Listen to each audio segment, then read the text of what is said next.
about the $34 trillion debt that the United States got right now. How you guys doing out there? Hope you had a lot of good food for the holidays. And it's still holiday spirit going on right now. We're kind of twinkling down. I figured things wouldn't go back to normal until probably around the first, actually the 8th of January. But we're talking about this debt. You guys know I'm from Compton. It's EB Crypto, Dumb Diddy Dumb City, where I'm from. And I'm always making a point to acknowledge where I'm from because there used to be a time when you say you from Compton and everybody run from you. But I'm an example of a guy who grew up in Compton, and I have actually done so many things in my life beyond the expectations of somebody with my background. So that's why I'm always so, excited to tell people where I'm from because, again, like I said, with a person with my background, how I grew up, I have broke so many different ceilings of expectations of me growing up. But this debt ceiling, let's get to this debt ceiling. Why does this affect you? Does this affect you? Why should you even care that the United States owed $34 trillion in debt? Is it even a concern of yours? Why? And I'm going to go into this a little bit right now and talk about this $34 trillion debt. Now, if you guys remember, a few years back, the United States lost its AAA status, credit status, and went down to a AA. And we didn't think nothing of it. We probably thought it has nothing to do with us. It doesn't affect us. But quite the contrary. When that happened, the rate that the United States borrows money went up. Now there's a whole different rate, and a lot of loans, a lot of different things went away with that. But with that $34 trillion, 34, it seems like that number we don't really conceive that. It's kind of really hard for us to really fathom that number, but I'm going to give you some perspectives on what that number indicates. $34 trillion is equivalent to the economies of China, India, Germany, Japan, and the UK combined. That's how much $34 trillion is. That's a lot of dough. That's a lot of money. And we just float these numbers out of our mouth so easily. Oh, 12 trillion, 7 trillion. Oh, because we've been raised to believe in debt. We think debt is money. And debt is not money. Debt is a elongated period to pay back money. That's what debt is. Debt indicates value, but the value is not to the benefit of the consumer. The value is not to the benefit of the borrower. That value is more in the benefit of the lender. That's debt. So it's really not to your favor. So America has now a $34 trillion debt. In the last 30 days, it went $1 trillion up. In the last 4 years, $10 trillion has been accumulated to that debt. 10 trillion. And that's kind of fast, but if you think about it, during the pandemic, I call it a pandemic. We're not gonna even go into that right now. my whole concept of that thing is a lot of technology was going on with that. But anyway, back to the lecture at hand on this 34 trillion. 10 trillion in the last 10 years, 4 years. 4 years, 10 trillion, which is 1/3 of that debt. Okay? Now, it took, like 7 trillion throughout the pandemic, and the rest of it came, the last couple of years, with 1 trillion being attributed just to last month. This is getting out of control.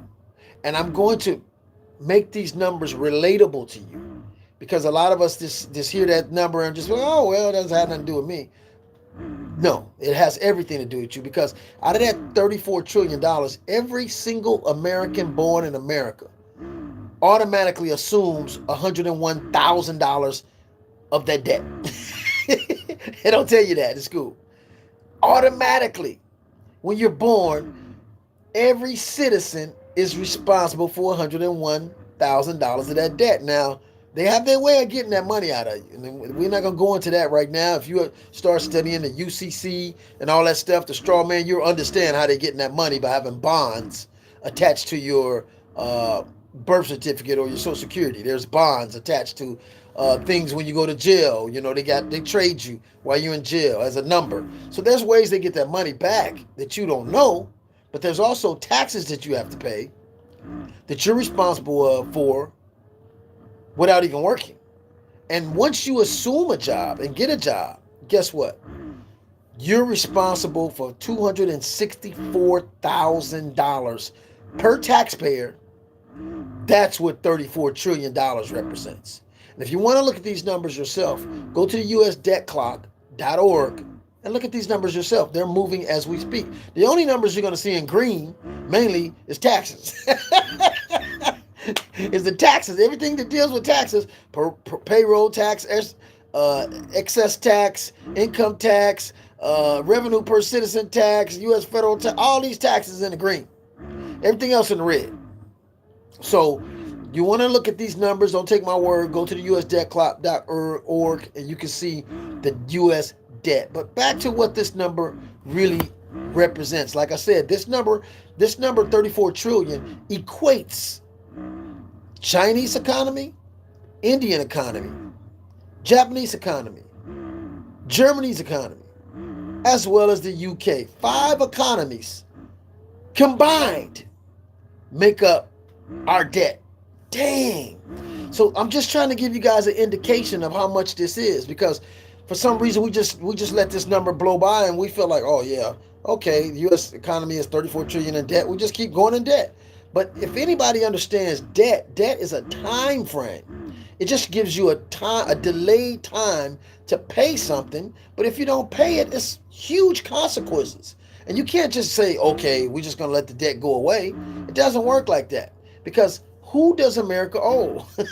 That's the next question. Who do we owe? Who do we owe? Do we owe ourselves? It's kind of interesting, huh? Like, okay, the United States is in debt to the Federal Reserve. It's in debt to itself. No. The Federal Reserve is not a part of the United States government. This is what they're not teaching us in school. The basic things that we need to understand are not being taught in school, but they affect your everyday life. Now, when you look at that $34 trillion, just to give you, again, another inkling and indication of what that indicates. With a $34 trillion, every single high school student in the United States could have their college tuition, 4-year college, paid for the next 106 years. Let me say that again. $34 trillion debt, United States debt, equates all the students in the United States, all the high school students in the United States, every single high school student could have his or her college tuition, 4-year college tuition, paid off for 104 years. This country can pay every high school student for the next 104 years, or 106 years. 106 years, every high school student that comes through high school could have their college paid off for 4 years. That's how much money $34 trillion represent. Again, let me go and narrow this down to African Americans. So-called African Americans. That's what I call it. So-called African Americans, because we've changed our name and we was the Negroes, we was colored, we was this, we was that. Some go by Moors, some go by Hebrews, but every black person in the United States that has descendancy from slavery. That's how I'm going to define you. Anybody who's the descendants of slave, whatever you call yourself, $34 trillion in reparations would represent $1.1 million per person. That's what the U.S. debt has accumulated now. $1.1 million per person who are the descendants of slaves. That's $34 trillion. That's how massive that number is. Over 30 million something people from the descendants of slavery could get a piece of that 1.1. They can get $1.1 million. Babies, newborns, elderly, no matter. That's what that number represents. That's how huge that number is. Now, when I think about that, I say, man, every person that is of African descent $34 trillion represents 1.1 million per person that was in slavery. And some people could say, oh, okay, let's take that 1 million, let's roll with it. But I'm saying that's not enough. I'm saying that that's a slap in the face. That's a spit in the face. That doesn't even scratch the surface of the death and degradation and atrocities that we suffered throughout slavery, that we still suffer from. There's psychological effects of slavery right now. There's psychological effects that we suffer from slavery, like the light skin, dark skin thing. We still suffer from the straight hair, the good hair. We still suffer from certain psychological effects of slavery. Okay? Jealousy amongst our people. But let's just do the numbers, because I'm a numbers guy. I'm about the business. I'm about economy. I'm about finance. I'm about money. And make no mistake, slavery was the biggest economic system, financial institution on the planet. And it's still forms of slavery going on, just a different ways. There's no change. And we'll get to that on another video when we talk about how to use this money as slavery, how to use debt as slavery. There's so many different ways to enslave a person, economically, mentally, spiritually. And we've been enslaved spiritually as well, because we don't know our original religion. We don't know our original traditions. We don't know our original God. We don't know. We've been disconnected, and we've been given something else as a substitute. It is what it is. But let me say this. Back in slavery, there was approximately anywhere from 17 to 20 million people in this United States of America working from can't see sun up to can't see sun down. Okay? And these people were cropping and agriculturalizing the top industries in the world: cotton, sugar, tobacco, the top booming industries in the world, and coffee and whatever else. Okay? And they did it gracefully for over 369 years, according to congressional records of 1619, which in reality, slavery really started in 1555. That's documented. But we're going to go into that later. There's a whole history behind that, because if you count 1555 to 1619, that's 64 years missing, which they always talk about in code. $64 million question. What's the $64 million question? What's the $64 million question? Why is that 64 a mystery? Why do they use that number as a symbol of something mystery? Okay? The 64 million. Well, if you count from 1555 to 1619, when they say in the history book slavery was the first form of slavery, but the Congressional Congress Library says 1555. There's a 64-year discrepancy here. See? So all of this is a part of that huge financial economic industry called slavery. $34 trillion debt right now. $1 trillion accumulated in the last month. Over $10 trillion accumulated in the last 4 years, which $7 trillion of that was accumulated during the pandemic. That's what I call it. And $1 trillion in the last month. Hey, this is getting out of control. And like I said, we equate that. Let's just look at what that means, because it's so easy to slide that out your mouth. 34 trillion, like it's nothing. But again, like I said, that 34 trillion equates 5 different countries' total economy. China, it accumulates. China has over 1 billion people.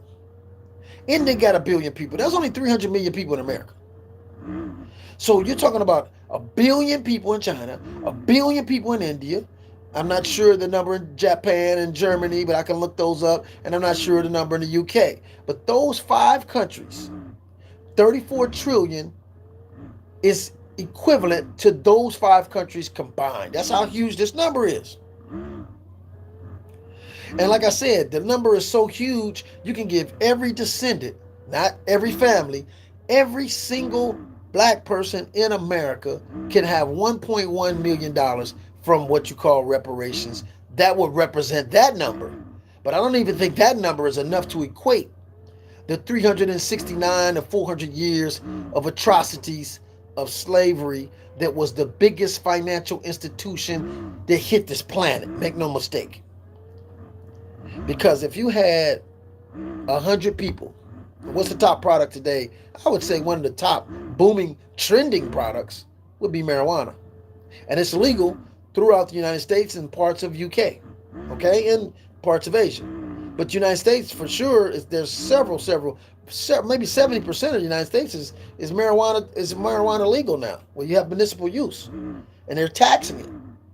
That's the other thing we don't talk about. What makes something legal and illegal? What makes it illegal? It's not taxed. Once it's taxed, it's legal. Remember, we're talking about money. My channel is called Follow the Money. Family Cash Follow the Money. So let's talk about the money. I don't want to get off the subject of slavery. I want you guys to understand and follow me how significant and the implications of 34 trillion. Each descendant of slaves in America, man, women, and children, every individual could receive 1.1 million. That will equate the national debt. So to me, this indicates to me that they have really overexceeded, that debt. And the debt is not, it's like a silent time bomb, okay? In 30 years, that number could double. Okay, now we're going to get to some solutions in a minute. But for me, 1.1 million wouldn't be enough for me, for you. When you talk about, okay, like I said, the number one product today, trending, is probably marijuana. It's trillions and trillions of dollars of marijuana is being purchased. And could you imagine having 100 people cropping for you for 1 year for free? And you get all the revenue. And they just got to work from can't see morning to can't see night.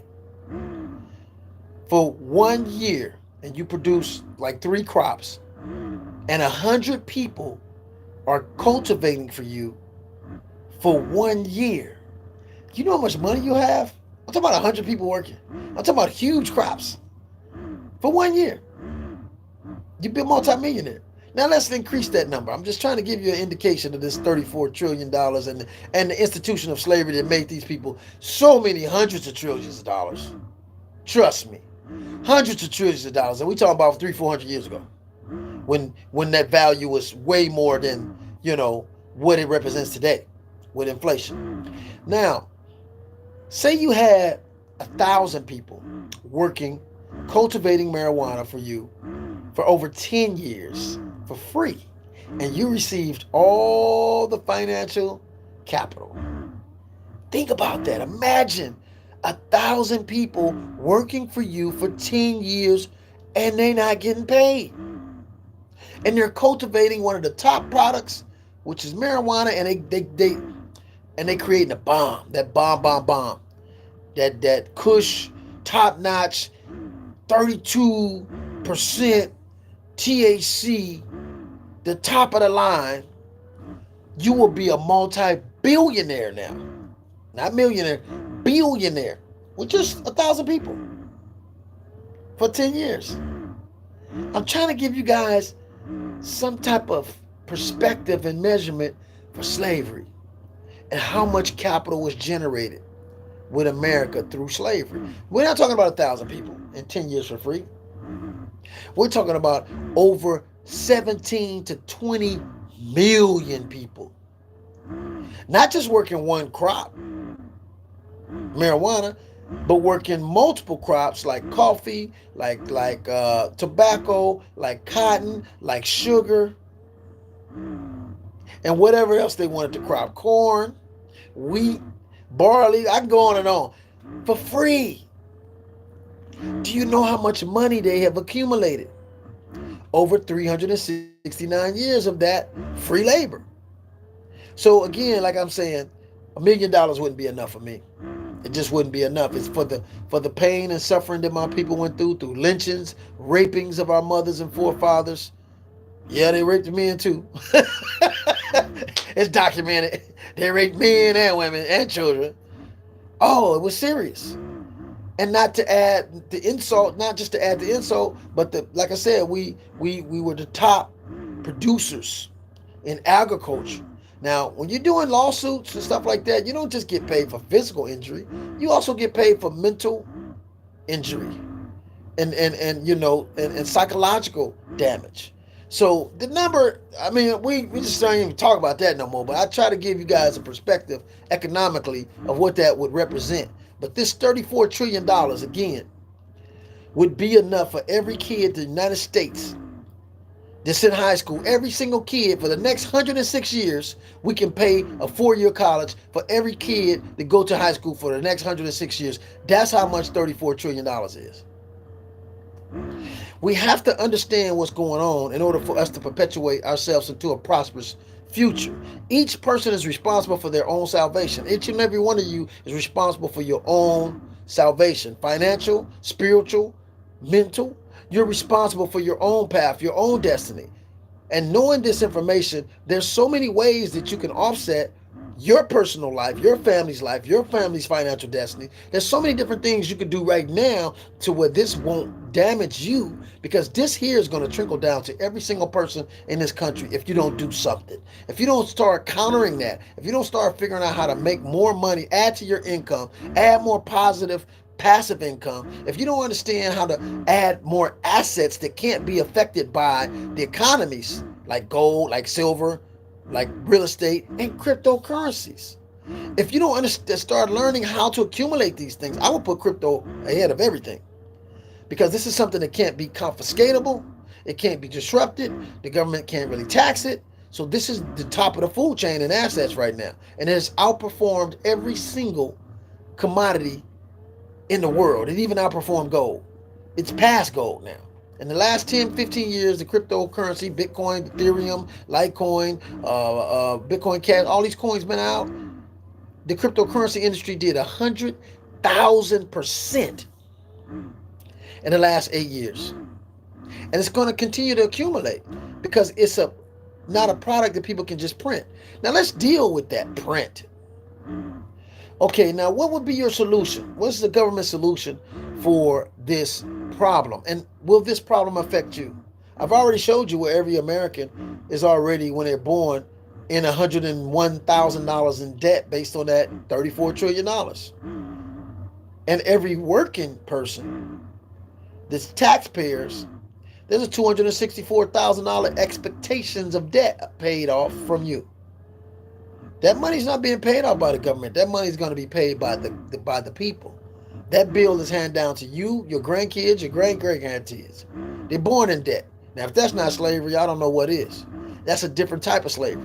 That's economic slavery. And that's the worst kind of slavery, because you can't do anything on this planet without some money. You can't travel. Anything you do is led by a transaction. You can't buy gas for your car. You can't get on an airplane. Everything that you do is led by a transaction. Hey, you can't even wipe your butt without buying some toilet paper. So every single thing we do is led by a transaction first. You got to buy toilet paper. You got to buy food. You got to buy gas. You got, whatever it is you're going to do, you have to do a transaction. So money is most important to all of our lives. And if we're being stuck into a debt that we didn't really accumulate but being responsible for, then that should be of utmost importance for you to understand how to maneuver to accumulate more income and to become more prosperous, and this don't pull you down with it. Okay? So that's all I wanted to talk about today, is this huge debt. Because a lot of people think, oh, we're the government, we can just print money. And that creates a whole nother problem. It creates a problem called inflation. So basically what happens is, if you keep printing, which the government has been doing, they haven't stopped printing. Even since they took the money off the gold, they continue to print. So what happens is, as more base cash go into circulation and the velocity of money speeds up, guess what? It's costing more of that same dollar to do the same thing you were doing yesterday.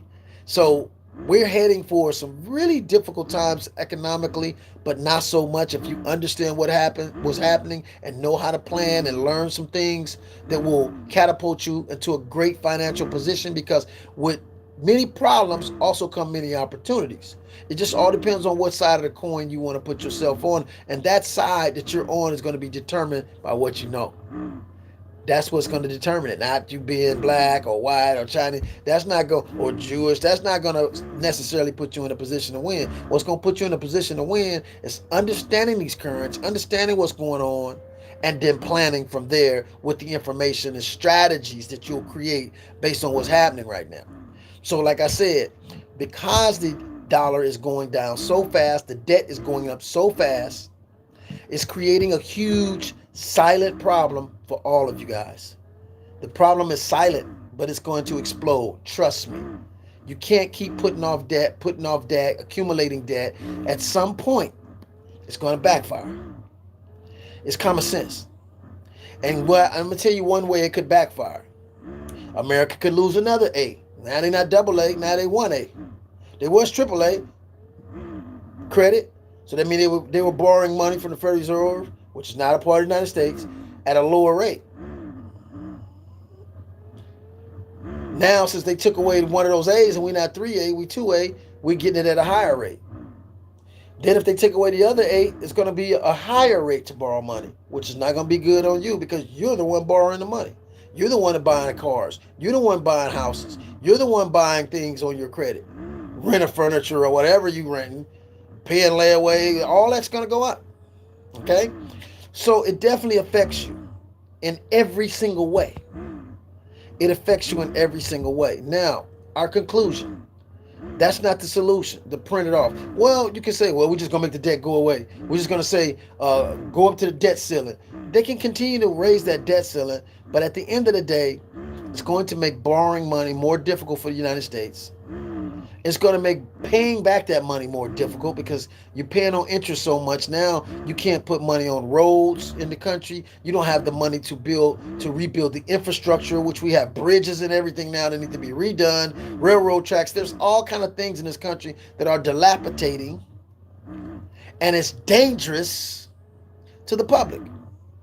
And we don't have the money to invest in restructuring or into just rebuilding the infrastructure. We don't have the money because we're paying off this debt.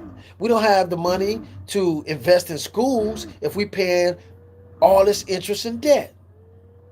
This is why they're building more prisons, because the prisons, they've found out how to make money off the prisons. Because you figure if you have 2,000 inmates and they're charging the taxpayer $48,000 a year for these inmates, they're not giving them $48,000 worth of clothes. Hell, the prison industry make the clothes. They wearing khakis and t-shirts every day and big band coats and boots. It don't cost no money to give an inmate that. You spend what? Every bit of $50 on the inmate's clothes, maybe less than that. But you're getting $48,000 a year to house this person. They're not spending that on food because I know the food in there ain't too good. And a lot of these prisons have their own farms where they grow the food. They're getting cheap beans and rice and definitely dilapidated meat. So in a year, they might only spend maybe, I'll say $1,000 on food for each inmate. They're getting $48,000 a year. Now let's look at the prison guards. Do they have 2,000 guards for every prison mate? No. In a prison where you got 2,000 prisoners, they might have 50 guards. And they rotate their hours. There may be 8 or 9 guards on duty at a time, or two. Depends on how big the prison is. But the ratio of prison guards to prisoners is not 1-to-1. I guarantee you that. It might be 1 to every 20. Okay? So if you got to pay the prison guard $40,000, $50,000 a year, but the ratio is not 2,000 guards to 2,000 inmates. It might be 2,000 inmates and it might be 100 guards. Let's say 100 guards. So you paying, a percentage of the money you get. It's an industry now. And they trade prisoners on Wall Street. They've learned how to make money with this. And this is why there's more prisons than it is schools. This is why they're taking money from schools and they're putting more money in prison industries. Because it's a money maker for them. Okay? So, with the conclusion, if you guys want to learn more about the economy, you want to learn how to trade, because this debt has to be paid off. It's going to affect the U.S. dollar. It's going to affect the yuan. It's going to affect the euro. Everything that you see economically is going to affect something. Again, like I said, everything you see in green on this debt clock is taxes, some kind of taxes. Medium, what you call it, payroll tax, excess tax, income tax, revenue per citizen, all these different federal tax, all this stuff is in green. But the only thing that's in red is the things that's detrimental to us all. Okay? Everything is in a position right now to just explode. So $34 trillion, like I said, that's a lot. That combines 5 different economies. China, 1 billion people. India, 1 billion people. There's only 300 million people in America. That $34 trillion in the debt represents China's total economy, India's total economy, Japan total economy, damn, UK total economy, and Germany. All 5 countries in total, their total economies combined makes up that $34 trillion. There's a lot going on here. So I had to bring this to you guys' attention and show you the implications of what that means. Because like I said, that actually means that every student in the United States that's a high school student, for the next 106 years, that 34 trillion could pay for a 4-year college for every high school student for the next 106 years. Damn. And so we're being robbed of our future. Our children are being robbed of their future when every child in this country for the next 100 years could have their college paid for. Could you imagine? Could you imagine how many jobs some of these individuals would create? Some of these people will go into business for themselves. Some of these people would have education, will create businesses, will create certain things that will make this a better planet to live in. That will create more prosperity, create more industrialization. But they're being robbed of that growth. Everybody can't afford college. The college debt is the fastest growing debt in the United States as well. College tuition, education. It's expanding. The expense is expanding faster than anything. So you mean to tell me we can pay for the next 106 years every kid's college in the United States? Damn. Think about that. How much of a better country this would be? How less people would be going to jail? How many people will come straight out of high school and be educated and be learning, going to college and be in a whole different mindset than going into a gang? Okay, so again, I'm gonna go ahead and cut out of this. This is, it is what it is. So I need to talk about it and let you guys know how massive that 34 trillion is, and within 30 years that number can double. I don't think we have 30 years before this thing implodes. Okay, so the time is now. Grab my link. I'll put a link at the bottom of this video so you guys can start learning how to make money no matter what happens in this economy. There's things you can learn that will make you money, like trading money, because one man's debt is another man's gain. So currencies are always exchanged country to country. China has a big chunk of that debt too, America owes China some of that because we gave them bonds, which means a delayed payment. For certain items and products that we got from them, we paid them in bonds, and the whole anticipation of them having a bond is that the dollar goes up. But if the dollar going down, they dumping bonds. That's why China and Russia have been dumping bonds, trillions of dollars of bonds they've been dumping. Hey, let me cash this out before this ain't worth nothing. That's what they've been doing. That's why you hear these articles saying they dumping the dollar. Well, they're dumping bonds. Because they don't want to wait for their money in U.S. dollars. They want to get paid now for whatever debt they have and take whatever interest they got with that bond that they've loaned this money to us. So a lot of this debt is to the Federal Reserve. And again, the Federal Reserve is just a name, like Federal Express. It's not a part of the government. There's private families that have loaned money to the government. They've been loaning money to all these governments around the world for hundreds of years. That's what they do.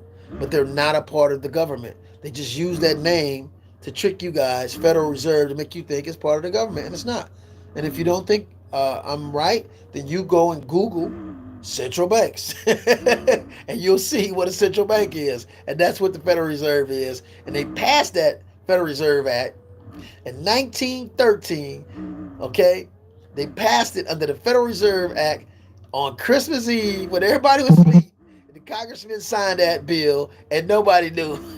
And Woodrow Wilson sold this country out. And they had a big meeting on Jekyll Island off the coast of Georgia. Go read the book, uh, Creature from Jekyll Island, okay, by Edward G. Griffin. It's one of the greatest books I read. It will really awaken you to what the hell really going on in the United States. And the president don't run this country. I don't care if it's Donald Trump. I don't care if it's Obama. I don't care if it's Biden. They don't run this country. Trust me when I tell you that. So you got to read to exceed. You know what I'm saying? You have to read in order to understand really the depths of what's going on with this debt. How do we owe a debt? How do America owe a debt? Who America owe? How we owe ourselves? Okay? The Federal Reserve loaned us money, and everybody's thinking, well, we owe a debt, but nobody asks the question, who do we owe a debt to? How do we owe ourselves? The Federal Reserve is not a part of this country. Trust me. It's private families that loan money to the United States, and they allow certain banks to be a part of the profit sharing. We don't even know who own it. We don't even know what names really own it. That's not for the public to know. That's not disclosed. We'll never know. I'm pretty sure Bank of America and Wells Fargo and the big banks got some shares in it now, but that's mainly a lot of big, huge trillionaire families that've been loaning money to governments since the early 1200s or 600s AD or whatever, way back. They've been loaning money to governments. So that's basically what that is. And the United States was one of the last ones to major companies, superpowers that have adopted a central bank system called the Federal Reserve. So with that, I'm going to go ahead and sign out, you guys. Try to put a little light on everything so you guys can see what's going on. Not only just so you can see it, not to be alarmed and scared, but to move, to get in action and move and start moving towards your own financial independence. And you can't do that if you don't really understand what's happening, because this being one of the largest economies in the world, when this ship sink, if you ever seen a ship sink, the bigger that ship is, the more massive the vacuum that sucks up. What I mean by that is when a ship sinks, it creates this huge vacuum, just like tornado. And if you don't get from a certain radius of that ship really quick, it'll suck you down with it. And the bigger the ship, the bigger the radius of the vacuum that sucks you in. So America being one of the biggest economies in the world, that vacuum is going to be huge. So you got to start swimming now. Jump out the boat, swimming now, and try to find your way to become economically independent no matter what happens in this country. You know, you have to learn how to create more income, and that's what I'm about. That's what I'm going to show you. You click that link under there. I'm going to show you guys more about, crypto, how to trade Forex, binary options, all this different stuff we have available, not by me, but some of the top traders in the world I've connected with to teach you guys how to make money no matter what happens in this world. Okay? No matter what happens in this world, eventually we're going to be adding AI, online marketing, stuff like that, because you can't go wrong with this. But once you get the money, what you going to do with it? Keep it in the bank?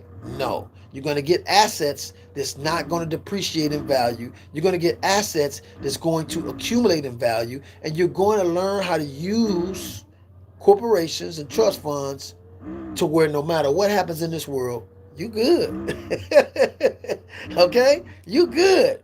Because we're headed for one of the greatest exchanges of wealth ever in the history of the world. It's happening right now. One of the greatest exchanges of wealth in the world is happening right now, right under your eyes. People are losing, and people are winning. It's a huge exchange of wealth going on right now. Millionaires are becoming more rapid. Every day more and more millionaires. Every day more and more billionaires. But every day more and more poverty. Every day more and more poverty. It's becoming a great divide.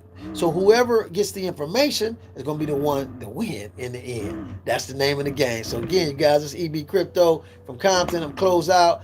Hey, grab my link on the end of this thing. Hit the likes. And then, hit subscribe so I can get more into the algorithms and more people can get this information as I start turning it up a little more, doing more and more because things are getting more and more critical. So, okay, see you guys on the next one. This is EB Crypto Family Capture Scene. Follow the money. Deuces.